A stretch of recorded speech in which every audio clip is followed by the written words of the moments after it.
Hello, I'm John Lampin, the editor of the Daily Herald and a representative of the Daily Herald editorial board. Today is September 18th, 2020, and welcome to this Daily Herald Shaw Media joint interview with the major party candidates for the U.S. Senate in Illinois. We're joined by John Solly, editor of Shaw Media Illinois, Jeff Ritter from the Southern Illinois Local Media Group, and Daily Herald board members Jim Slusher, Diane Dungy, Pete Nenny, Robert Sanchez, and Daily Herald Media President Scott Stone, and Marnie Pike, senior reporter with the Daily Herald.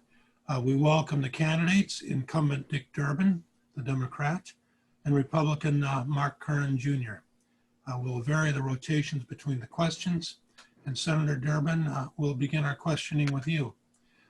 The president today was expected to sign an executive order, maybe he already has, mandating quote unquote patriotic education, challenging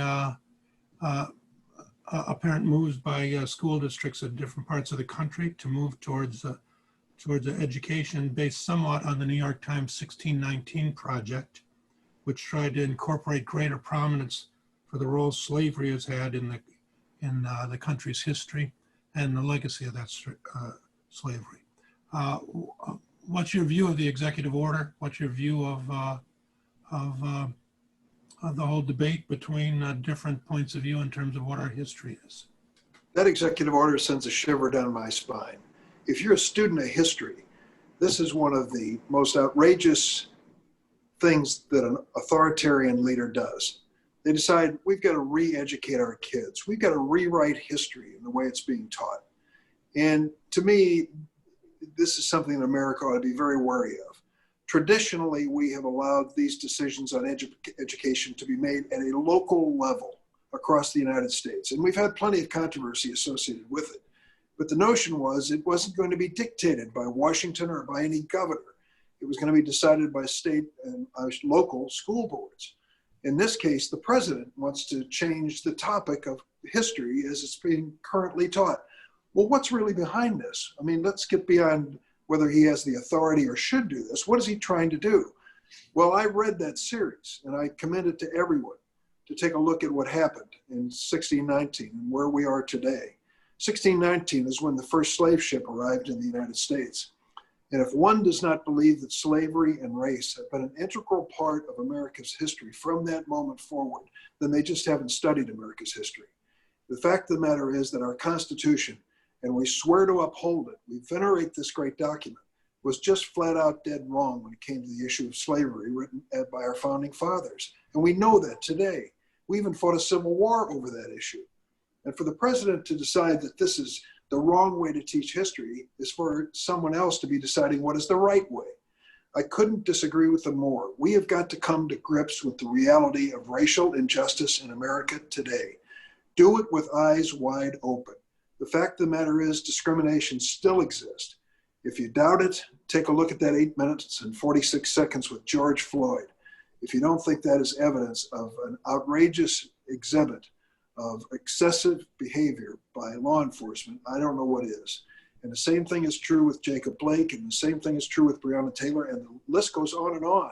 We have work to do in America. Our law enforcement, I know them, I've worked with them. They are by and large good people who put on that badge for the right reason every single morning.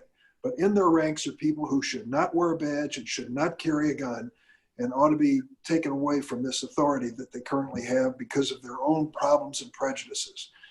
I want America to be a better nation with freedom for all, and this presidential edict, in my mind, is exactly the wrong thing to do. Okay, Mark Curran.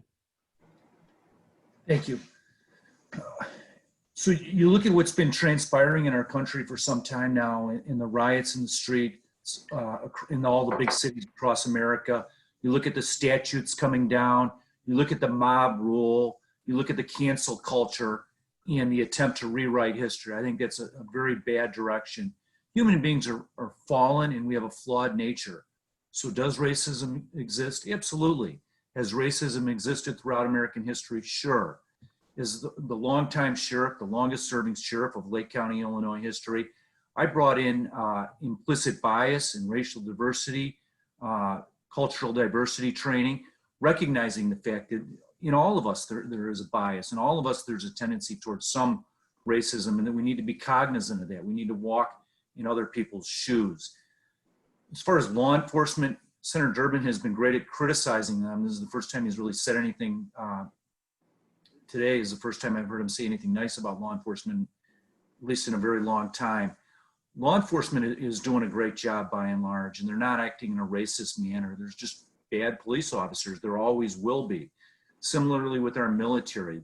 America is a great country, and a lot of people died for this country, and we need to recognize that, and that needs to be taught. And whether or not, you know, there was faults within our founding fathers, certainly there were, no doubt about it. But the Declaration of Independence clearly spells out that all men are created equal, and that our justice applies, our system applies to all men. And I think that needs to be continue to be taught, and it needs to be continued to be emphasized, and we don't need to rewrite history.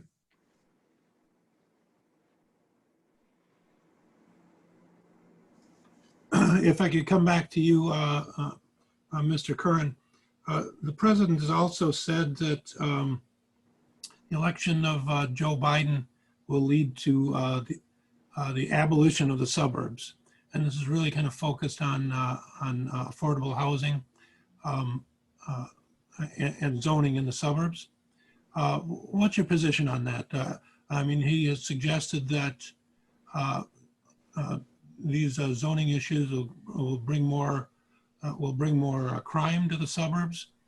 Is that true, or is that dog whistling? You know, when you look at what's transpiring right now, the police powers fall primarily with the states. In these big cities, and I've made recommendations, and I'd love to go into them if you have a second, but essentially what we have is a big city mayor picks a police chief or a police superintendent, and then they've got them under their finger. And when they tell them, under their thumb, when they tell the chief to stand down, they stand down. When they tell the chief that I want 3 dozen police officers that should be on the south side in front of my home, you have 3 dozen police officers in front of the mayor's home. And essentially, so we need to get mayors, we need to get city councils, village boards out of policing. We need to give it to a third-party entity that's able to regulate them. If nothing's done, yeah, this violence is continuing. It's coming to everywhere. We saw it come to Naperville. We saw it come to Waukegan. We've seen it come to all the suburbs. So that I don't see any reason to believe that it's going to end unless we take a different approach than what we have taken. Before we go to Senator Durbin, do you think President Biden's role, is that your question? My question is the housing codes and affordable housing, those issues, are those linked to what you see as violent crime coming to the suburbs?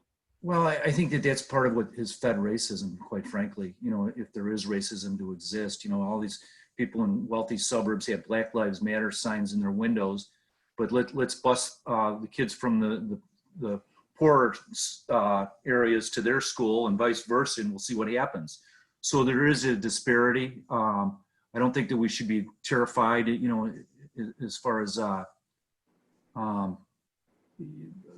where housing goes and where it doesn't. I mean, there's regulations and what have you, but we don't need to be putting up walls and acting as though there goes the neighborhood. We need police to be able to do their job. Senator Durbin. The president has a basic problem, and here's what it comes down to. 3 out of 4 Americans, when asked today, say that America is going in the wrong direction. 3 out of 4. 2 out of 3 Americans say things are going to get worse before they get better. Now, presidents run for re-election saying, I'm going to give you 4 more years as good or better than the last 4. Well, most people look at the last 4, and obviously 3 out of 4 say, I don't like the way this country's going. So the president needs to change the subject from the current issues of the day to something new. And so what he's trying to do is to get people scared, fearful, hateful, if you will. And from my point of view, that's exactly the opposite of a president's responsibility in a democracy as diverse as ours. When it comes right down to it, when the president talks about the abolition of the suburbs and the end of the suburbs, he usually adds in low-income housing. Now, we all know what that means. It means diversity, racial diversity. It means different people moving into the suburbs. Now, that can be accommodated in a peaceful way or in a confrontational way. And it depends on the leadership in the community and the leadership at the top. This president, as you mentioned, Mr. Lampinen, is using this as a dog whistle. We've seen it before. The Willie Horton ad against Mike Dukakis.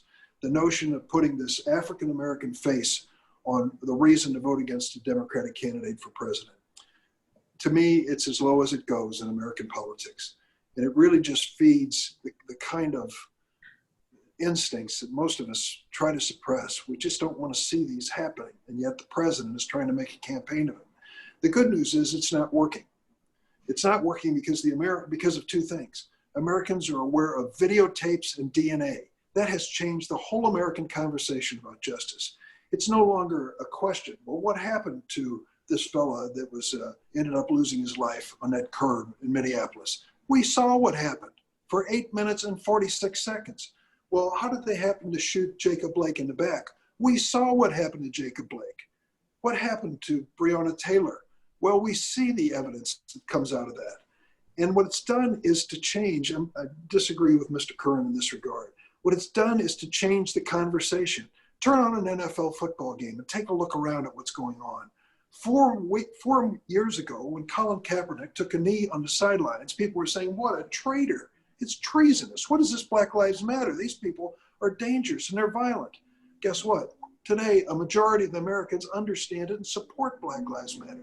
Who supports looting and vandalism and violence? No one. I don't. We shouldn't. But when people gather, and I've seen peaceful demonstrations gather all over our state on Black Lives Matter, it is because they want to put an end to racism in our time. They don't want their children to live under the shadow of it. This president believes he can be reelected with that message. I think it is the lowest common form when it comes to politics. I'm sorry that he's doing it. It's not working, thank goodness. The American people are not, they don't want to go back into this division and fear that he's trying to peddle. Let's switch and talk a little bit about the pandemic, which also is on everyone's mind. When do you think we'll be back to normal? You asking me? Yes, we'll go to Senator Durbin. When will we be back to normal, and what do we do to get us there? Boy, that's a good question. You know, initially when we passed the CARES Act on March 26th of this year, there was kind of a thought that by the end of July, we would have seen things moving back toward normal. We're not even close. In fact, if there's going to be a second peak, we haven't even reached it, according to the public health experts. I have to tell you that the numbers that we look at on a daily basis need to be carefully scrutinized. And they show the failure of this administration in dealing with this pandemic. This president didn't create it, neither did the president or leader of any other country, but he treated it in such a way that we're worse off today than we ever should be. Consider this reality. If you are in Germany today and live through the same experience we've lived through for the last 6 or 8 months, you are 1/5 as likely to be infected or die than if you live in the United States. Well, wait a minute, that's Europe. I'm sure Canada must be just like the United States, right? No, the infection rate in Canada is 1/2 what it is in the United States. Why is that? Why is it a nation with 4.5% of the global population, the United States, has over 20% of the COVID deaths in the world?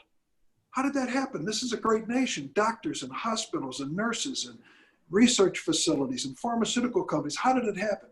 It happened because the president stood up and told us initially, don't worry about it. It's going to go away. A few cases today, a few cases tomorrow. When the sun shines, it'll be fine. And then let me peddle some theories on medical quackery. And he comes in with disinfectants, hydroxychloroquine, all of these things. He's going to be the expert. And when the real experts stand up and speak up, and it makes him mad, he takes them off the podium. Fauci, go wait out in the wilderness. We don't want to hear from you anymore. And as a result, we find ourselves in a situation where we're still battling this at a stage that many countries have already gone through. That's why people, I think, are frustrated and should be. How and when's this going to end? I can answer that question if you tell me how and when we're going to put in a new president. This president does not handle it well. He deliberately misled the American people. He told Bob Woodward that on tape. And we today are in a situation where 20% of Americans are defiantly refusing to wear masks because it's my liberty, it's my freedom. If a president could stand up and say to the American people, stick with me for 2 or 3 weeks here, everybody wear a mask for 2 or 3 weeks. Let's see what happens. The experts tell us dramatic things could occur, but this president will not let his vanity take him to that place. So Dick Durbin, Senator Durbin is great at throwing stones. Senator Durbin, it was you, not President Trump, that referred to our soldiers as Nazis. It was you that called the only Black Republican in the U.S. Senate's idea a token idea regarding criminal justice reform. It's you that continues to put police officers on trial time and time again without the facts being released.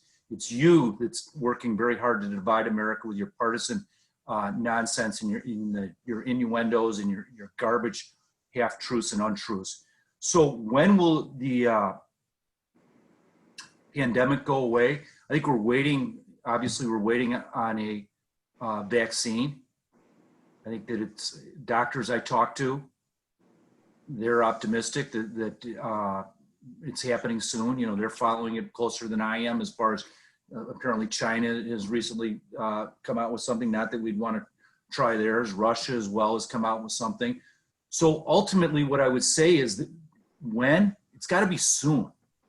And for people like me that, you know, have to make a mortgage and what have you, I get it. For people that have small businesses like, you know, McNally's and Riley's daughter and Quiet Man on the south side and all throughout Chicagoland, they're wondering when we can open back up because they don't want to be part of the 60% of businesses in Chicagoland that are already going to go under. That's not a concern for Dick Durbin, who's been in Congress 38 years and 51 years in government jobs. He doesn't care about that, but I do, and that's something that needs to be balanced out. And so when you say it's got to be balanced out, what do you mean by that? How would things, you know, if you could control it, how would things be different? Yeah, we need to be looking in terms of getting the business back open for business. Why is Central and Southern Illinois on the same lockdown?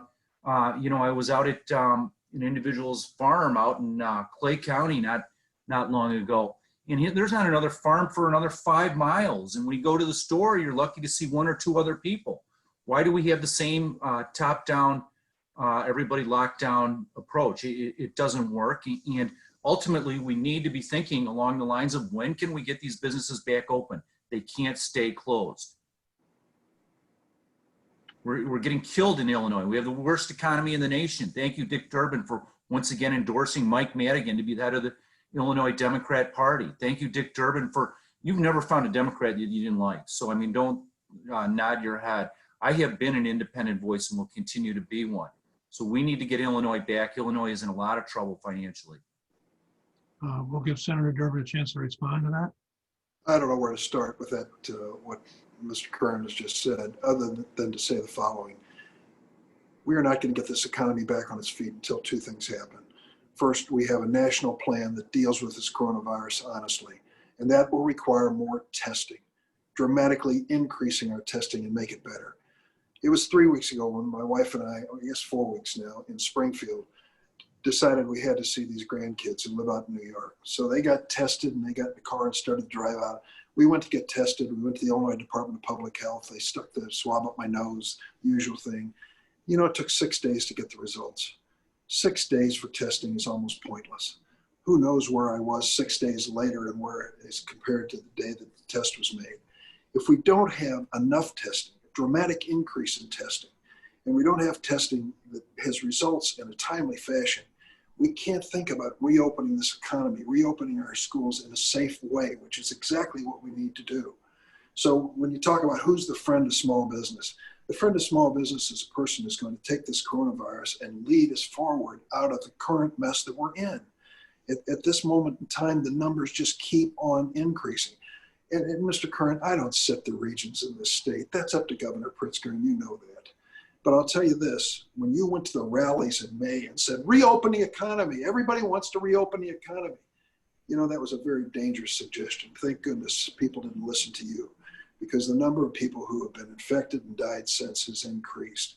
reopening the economy would have made it much worse. And then you came out for herd immunity. Herd immunity, do you know what it means? It means 60 to 70% of the people in any given area are going to be infected. 60 to 70%.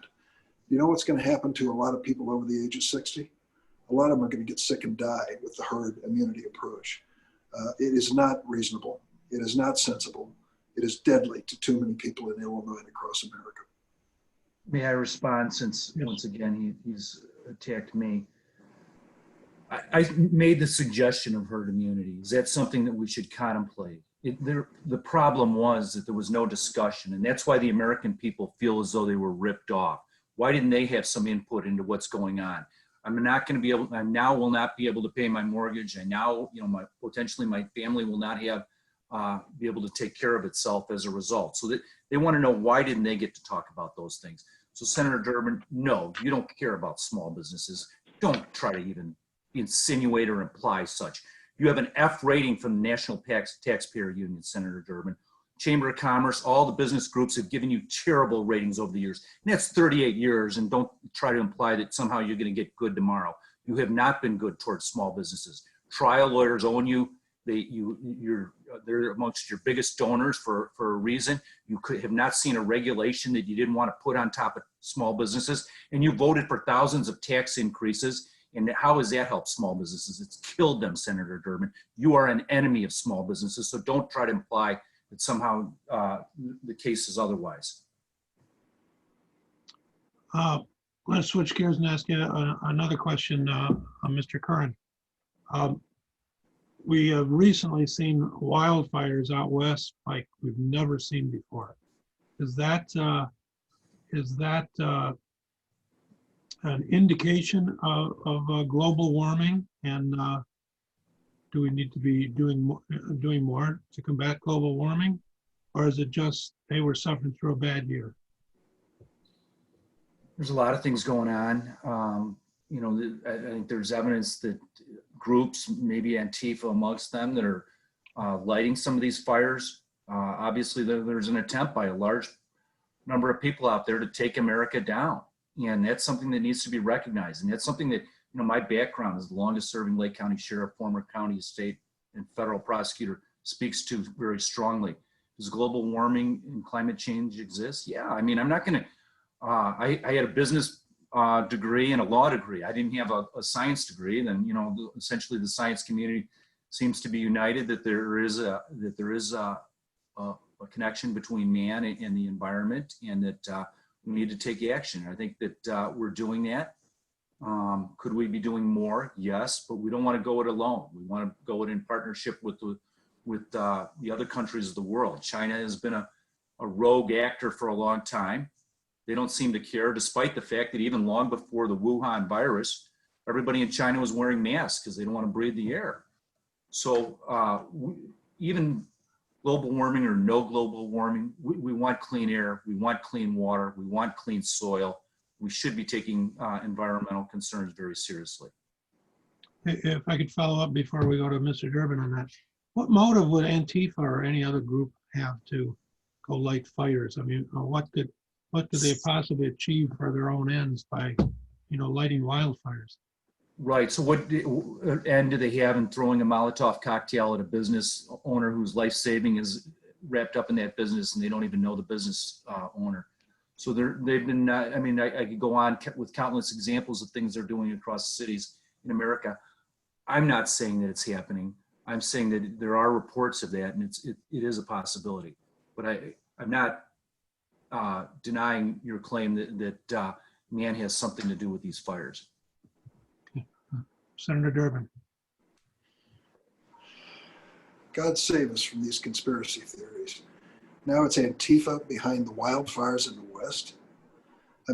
This is the basic campaign message for President Trump's reelection. Be afraid, be very afraid. It's the people who are trying to make you aware of differences in society that have led to unjust results in policing. It's all these vague groups, Antifa, QAnon, and all the rest of them, that are really behind what's going on in America.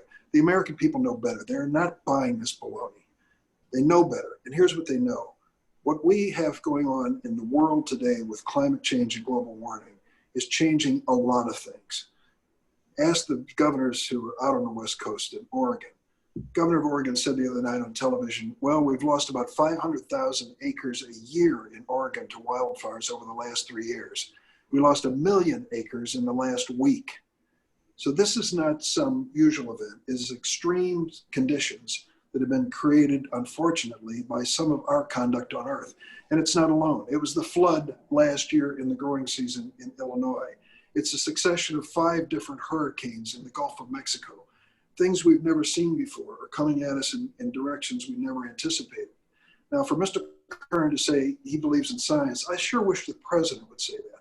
When it comes to coronavirus and global warming, this president's in denial, real denial. He was just asked a few days ago when he went out there to take a look around, and he says, well, you know, science has not really made up its mind on this global warming thing. Yes, it has. It said that the greenhouse gas emissions are contributing to a lot of things that are not good for our future. What did this president do? He withdrew the United States of America from the Paris Climate Accord.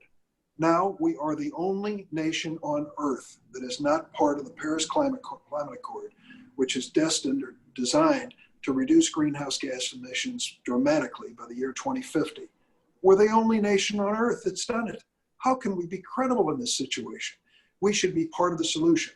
Do the Chinese get it? They get it.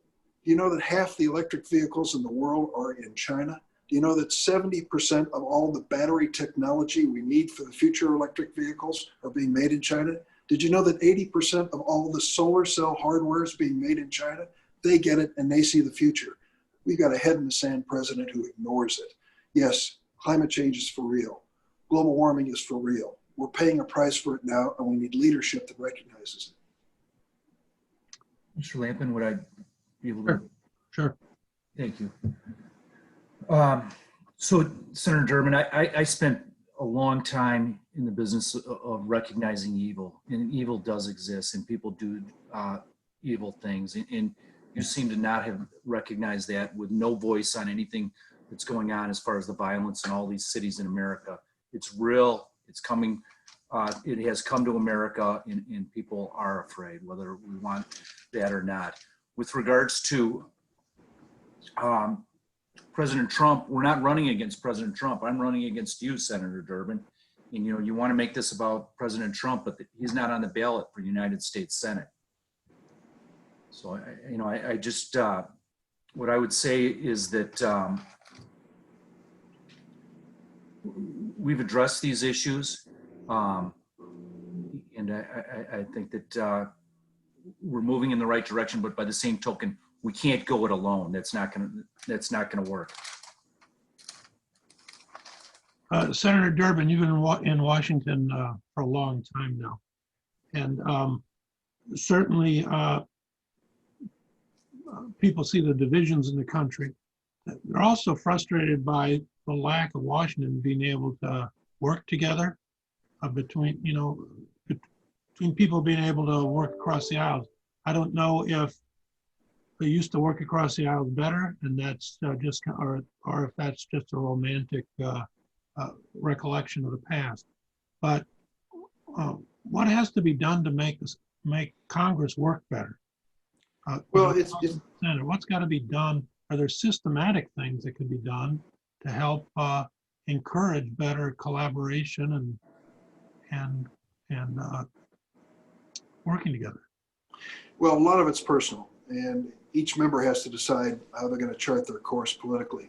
In the President's State of the Union address this year in January, which preceded, of course, the whole coronavirus pandemic, the President pointed to a piece of legislation which he just signed.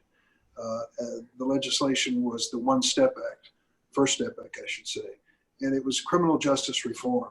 It was a bill the President signed, and it was one that I sponsored with Senator Grassley of Iowa, Republican, Democrat, a bill on the President's desk. He signed it, and he talked about it in his own State of the Union address, pointed to it with pride. It's an example of bipartisanship. Another one was immigration reform.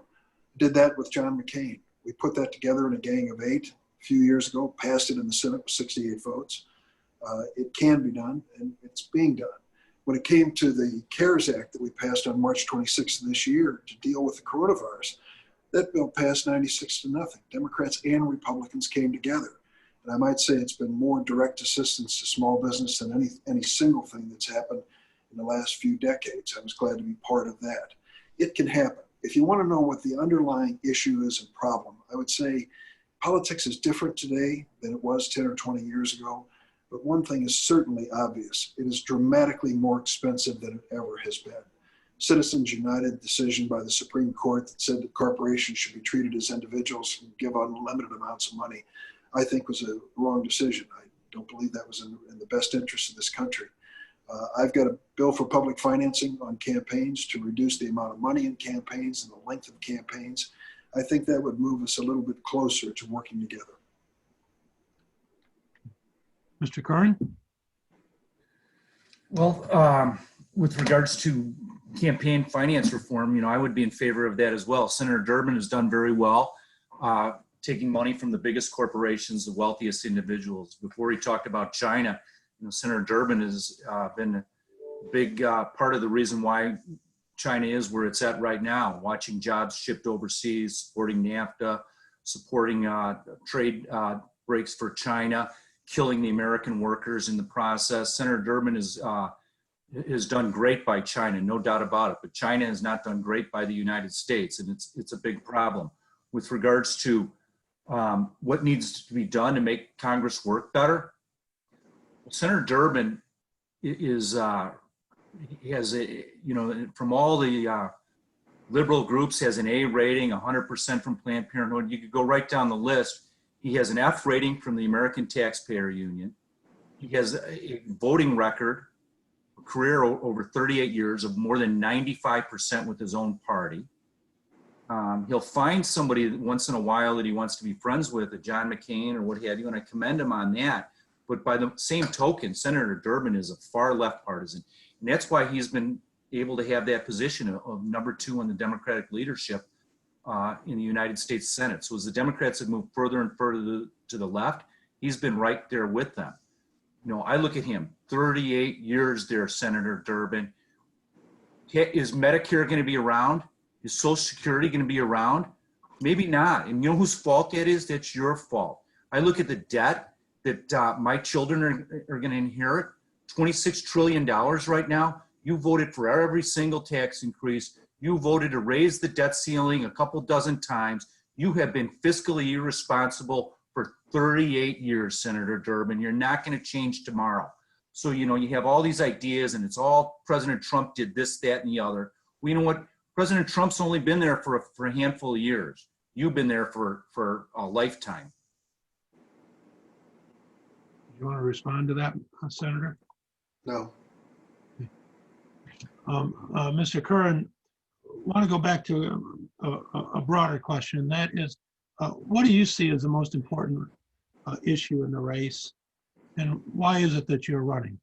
You could be doing all sorts of other things with your time, but you're running for the Senate. Why? Right. So I think in America is it really, you turn on the TV and it's just unbelievable what's going on in terms of the lawlessness in America, and people they don't know what to do. They don't know what to say. Is our country are we going to lose our country? Then you look at the astronomical debt that we have and the runaway spending. And you look at, as I said, for the elderly, the Social Security and Medicare, are they going to last? 1% of America has more wealth than the bottom 90%.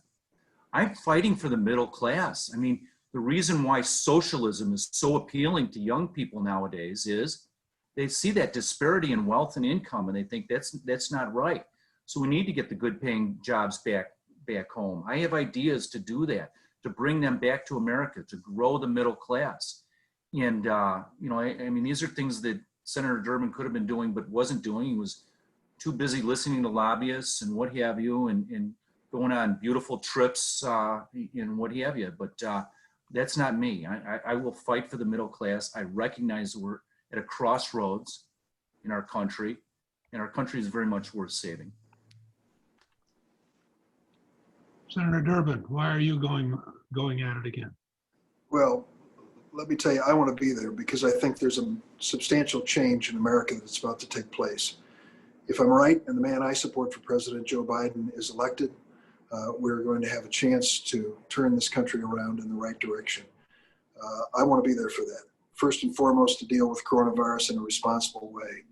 When Joe Biden stood up and said everybody should wear a mask, it was exactly the opposite of what the president said. But everyone knows he's right, and the public health experts support him.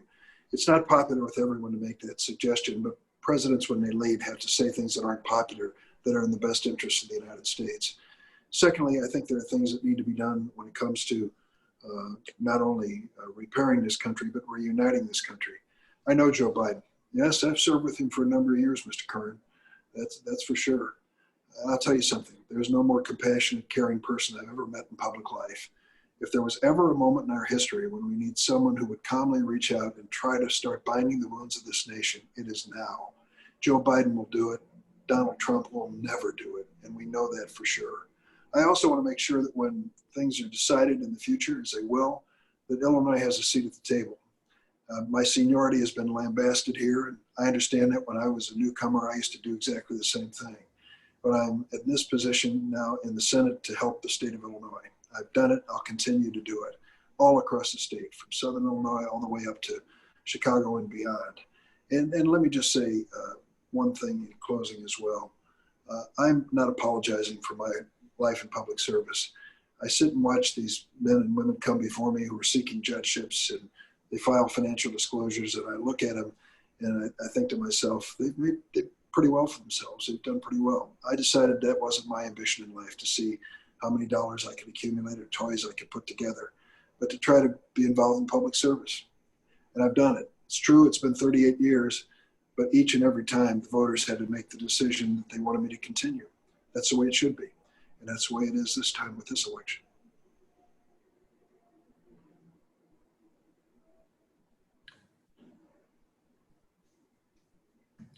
Mr. Curran, this is Jim Slusher here. I'm sorry. Okay. I wanted to turn to you and ask you this question, and Sure. you can follow up. I recall one time as sheriff, you were, I wouldn't necessarily use the word sanctuary city for Lake County, but you were very much in favor of immigration policy that allowed for a much more local approach to it and that sort of thing. Have your views on immigration changed, stayed the same? What do you think about current U.S. policy on immigration? Sorry. Lesser, people that have been here for a long period of time should not be deported, that we should find some type of permanent status for them. I've been in favor of DACA. I've been in favor of Dreamers. That continues. One of the things that separates me from Senator Durbin, though, is I'm in favor of a wall. I'm in favor of border security. I'm in favor of increased funding for border security. You know, I think that English should be the national language. I think that we need to assimilate. I think we need to get back to recognizing that America is a special place and that we come from different lands and what have you. You know, my wife is Greek immigrants. You know, I am Irish immigrants in my family. But ultimately, we become Americans, and there's something rich and wonderful about America that we need to embrace. And you know, ultimately, I'd like to see us get back to that patriotic feeling that we had for a very, very long time.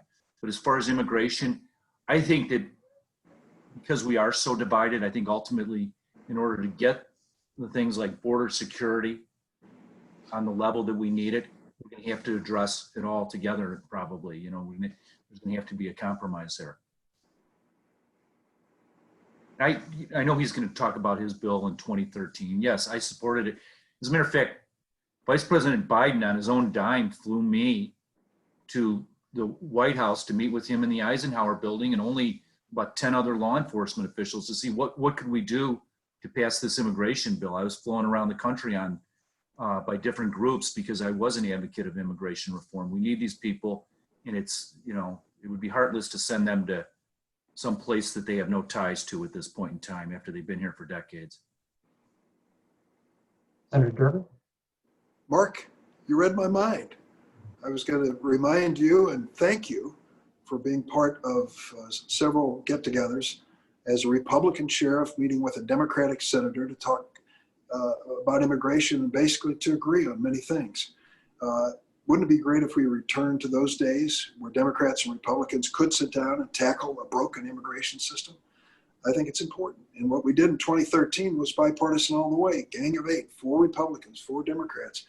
We put together an approach to it that makes sense. Here's the bottom line when it comes to security. You and I may disagree on a wall. I think the only way to overcome a 20-foot wall is a 21-foot ladder. And it just strikes me that this is not going to be everything the president promised it would be. But there are 3 things that I think everybody can agree on, I hope. First, we need border security. We have to have border security. And anybody who says otherwise is not realistic. We live in an age of terrorism and an age where people who are sick cross borders. We ought to know who's coming in and what they're bringing with them, number 1. Number 2 is we should never knowingly allow a dangerous person to come into the United States, even if they're visiting Disneyland. And certainly if they want to live here any period of time. We got to check their backgrounds and make sure before they come into this country that they're not dangerous. And number 3, the United States of America cannot accept everyone who wants to come into this country at this moment. We have to have an orderly process in the way that we do it. Now, we have 11 million people here currently undocumented. What are we going to do with them? The bill that Mark referred to earlier, the 2013 bill, said they have to come forward, they have to identify themselves, they have to go through a criminal background check, and we'll give them a chance then to live in this country and earn their way to citizenship over a lengthy period of time. But they'll come out of the shadows. Whoever's working when these restaurants reopen, which I hope is soon, whoever's working behind that swinging door is going to be finally counted in America and be part of America. That to me is the only way to have a sensible immigration system. We can get there. The president's message is exactly the opposite. Steve Miller and others is just divide us all. Murderers, rapists, caravans, all of this fear factor that he's been peddling now for years about this. I think it's divisive. We need to get back to that 2013 moment where a Republican sheriff and a Democratic senator actually met together and agreed on this issue. Senator Durbin, you voted to convict the president on his impeachment. Do you care to explain your thoughts on that? Well, we had the conversation and every word of it. And here was the president of the United States asking the president of a foreign country to help provide some information for his re-election campaign. What's wrong with that? We don't want any foreign country involved in our election campaign, whether it's Ukraine or Russia or China. And this president was very open about what he wanted to do. The impeachment trial went into the Senate, and do you know how many witnesses and how much evidence we had? None. The Senate Republicans refused to allow us to present any evidence. It is the first time ever, we've only had a few impeachment trials, where no evidence was allowed, none whatsoever. That to me isn't fair. I've said I was involved, of course, sitting in the Senate during the Clinton impeachment. Plenty of witnesses, plenty of evidence, depositions, nothing when it came to this president. So yes, I did vote for impeachment. I do believe what the president did with the president of Ukraine was wrong. Has he done other things that are impeachable? If he's reelected, do you expect there'll be another impeachment attempt? Listen, I'm not in the market looking for impeachment. I'm in the market looking for a leader who's going to help this country move forward, deal with coronavirus, get this economy back on its feet. Impeachment is a political exercise, which is sometimes necessary, but I want a new leader to move us in a new direction. Mr. Curran, what did you think of the impeachment effort? Well, the reason why I think a lot of the things that we might agree on fail is because Senator Durbin's ability to sell them is not good. And that's because he's a far left partisan that votes almost exclusively Democrat and that does make things personal and attacks people constantly, namely the president. I had 2 of my closest friends that were involved in the Clinton impeachment, and I was against that because I knew it was going nowhere and we're wasting our resources and everything else, knowing that the end game was going to be a not guilty in the Senate.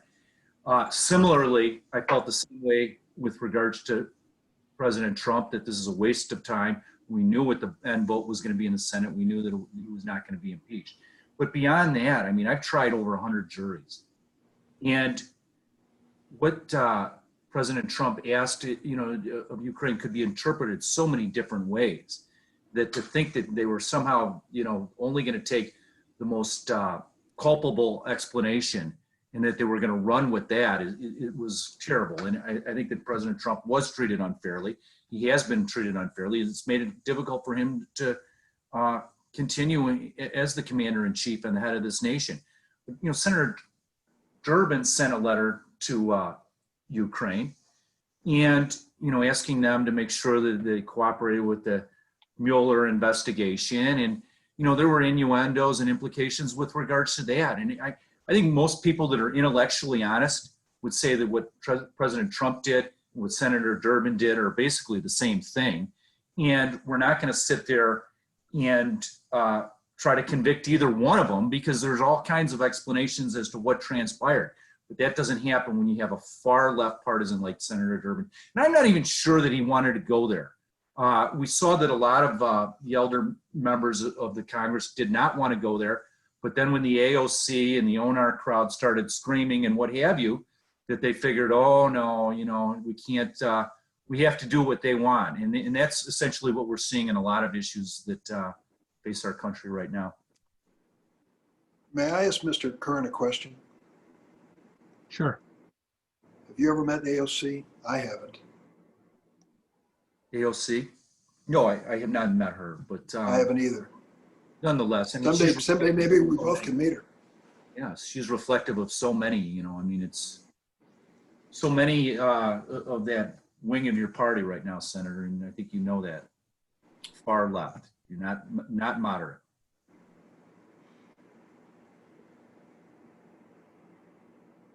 I have a question. I'm interested from both of you what you would do with regards to the Affordable Care Act. And Senator Durbin, if you would start, please. Probably the most important single vote I've ever cast. As a result of that, half of the people living in Illinois who had no health insurance finally, for the first time ever, for many of them, had health insurance. It was a move in the right direction. And it didn't just help those thousands, maybe millions, 20 million nationwide, but it helped every one of us. And I'll tell you why it helped us. It said to the insurance companies, there are certain rules you now have to live by and play by. One of them is you cannot discriminate against a person because he or some member of his family has a pre-existing condition. Secondly, there can be no lifetime limits. Third, you've got to allow families to keep young people on the health insurance until those young people reach the age of 26. So all of those things help all of us, even if we don't buy policy on the insurance exchange. And I might add, members of Congress do buy their insurance on the insurance exchange, Affordable Care Act. Almost from the minute it passed, without a single Republican vote in support of it, there has been a movement by the Republicans in Congress to repeal it. Over 50 votes in the Republican House of Representatives, none of them taken up by the Democratic Senate. And so the time came finally when they had the Republican Senate poised and ready with the support of President Trump to finally once and for all eliminate the Affordable Care Act under the Reconciliation Act, what's called in the Senate. I was there and I remember it. And it was a time when one man came on the floor at 2:30 in the morning by the name of John McCain. He was about 15 feet away from me. He couldn't lift his arm because it was broken when he was a prisoner of war, and he voted no. And he saved the Affordable Care Act. And he told us the reason. And the reason he said is because the Republican Party has never come up with a substitute. Never. Not once. And they still haven't. The president has promised over and over again, he's got a better plan. Someday we're going to see it. We've never seen it. So yes, I'm for the Affordable Care Act. Can it be improved? You bet. For instance, on the price of prescription drugs, we can deal with that, and we should. And there are other things as well. But as long as we're in this political divide, we can't even have a conversation about it. Mr. Curran? So obviously the legislation is tens of thousands of pages long, and I think that we'd have to study it in detail to know what is worth keeping and what is not. I agree with pre-existing conditions. You know, I have a son that's had multiple knee surgeries, 3 knee surgeries right now. He's got a condition called osteochondritis. He's going to have a whole bunch more potential in his life. That same son, my middle son, has a bunch of stomach issues. Also, we've had to go to UFC, Northwestern, what have you. So I get the whole pre-existing conditions, and that is imperative. And whatever we do, we have to protect people with pre-existing conditions. Obamacare, you know, there were so many promises that didn't happen with regards to that. You know, you'll be able to keep your doctor. That didn't work out so well, Senator Durbin. Conscience protection. We know what happened with the Little Sisters of the Poor. That didn't work out so well, Senator Durbin. We know that ultimately the overall cost was far more than it was, and with limited dollars and what have you, how does that impact Medicare and Medicaid? So there's a lot of things that were wrong about that. I think where Senator Durbin and I are in agreement is that we'd like to see everybody have health care coverage, and there's probably about 9% that doesn't qualify for Medicaid, but is right around the poverty level nonetheless. And maybe that, that's something that we need to look at in terms of increasing Medicaid. We do not want single payer health care. That is the direction that so many of the advocates of the Affordable Care Act wanted, including the president. And I'd have to think that Senator Durbin, you probably want that too, whether you're going to tell us that or not. Single payer will destroy us. And America, despite its problems, has the best health care system in the world, and we need to maintain that. And it's because we get the best talent, the best doctors and the best technology and the best run hospitals and what have you. There's a lot of things that could be done, obviously, to lower the costs. And it's not just with the Affordable Care Act, but with healthcare in general. Okay, we're about out of time, so we need to wrap up. We want to give each of you 1 minute for kind of the closing case, your case, your pitch to the voters in terms of, why they should vote for you. And since we started with Mr. Durbin first, we'll start with Mr. Curran on this. Mr. Curran. Thank you, Mr. Latham. So I believe that I am uniquely qualified for this moment in time, this moment in history. I was the longest serving sheriff in Lake County history. I'm a former county, state, and federal prosecutor. I know how to keep America safe. I've worked with the FBI. I've been a guest of Israel. I've been around the world and looking at these issues in terms of American safety. And that's very, very important to me. As sheriff, I was under budget 12 years in a row. You look at the size of the debt, the deficit, frightening. We can't do that. We leave that to our future generations, our children, our grandchildren. That's just morally wrong. Senator Durbin's been there for 38 years. He's kicked the can down the road all these years. All he's really cared about is his next election. He hasn't felt as though when the bill came due and owing that he would probably be around. Well, you know what? He'll be, if he finishes his next term, he'll be 82 when he finishes it. Since 1969, he has had a government job in one form or another.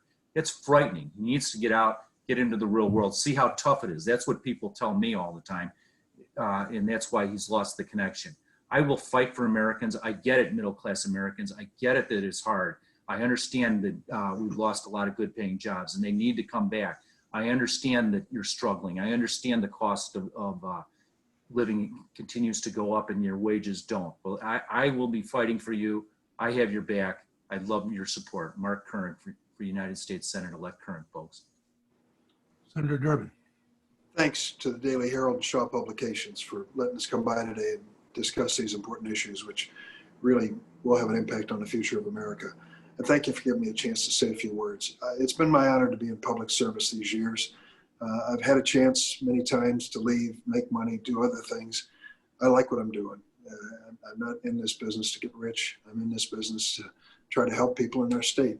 And I hope many believe that I have over the years. I will tell you that we have an important decision to make as a nation on November 3rd about who the next president will be, whether we'll continue with 4 more years of Donald Trump or give Joe Biden a chance to lead this nation. I'm voting for Joe Biden. Mr. Curran is voting for Donald Trump. That's his decision. Right. I believe with a new president that we can address coronavirus in a new, determined way to put it behind us, as other countries already have. Secondly, when you ask the people across Illinois, what's the biggest issue for you? It's still health care. It's still health insurance. Diane, your question really is the one that people ask over and over again because it affects them. 6 million Americans have been diagnosed with COVID-19. That's a pre-existing condition in their file now. And if they don't have protection on the next health insurance plan they need, they may not be able to afford it if they can get it at all. That's why the protections of the Affordable Care Act are so important. The Republicans and the president have gone into the Supreme Court to eliminate it, not just to change this or change that, to eliminate it. And they have no alternative. That's why Senator McCain voted against their efforts to repeal it and why still today they can't come up with an alternative. We've got to keep faith with the American people. I want to restore their faith that we can get this country moving in the right direction. We're going to go through some dangerous, tough, perilous times, and a lot of people are going to get hurt in the process through no fault of their own. My job is to try to relieve that suffering where I can and give them another chance. That's why I voted for the bipartisan bill that gave over 200,000 loans to small businesses across the state of Illinois and across the United States, millions of those loans to give them a fighting chance. I want to be there for that purpose. Thanks. Okay, well, that concludes today's interview. We want Thank to you. thank Mr. Curran and Senator Durbin for their time and their participation. Good luck on your campaigns. The election is November 3rd. Early voting begins next Thursday, September 24th. That's when that will include mail-in voting this year. We encourage all voters to research the candidates and the issues in all the races and to make use of the Daily Herald and Shaw Media and the Southern Illinois Local Media Group as part of that research. Ultimately, informed voting is the most sacred obligation a citizen has in the democracy. Thank you for watching and stay well.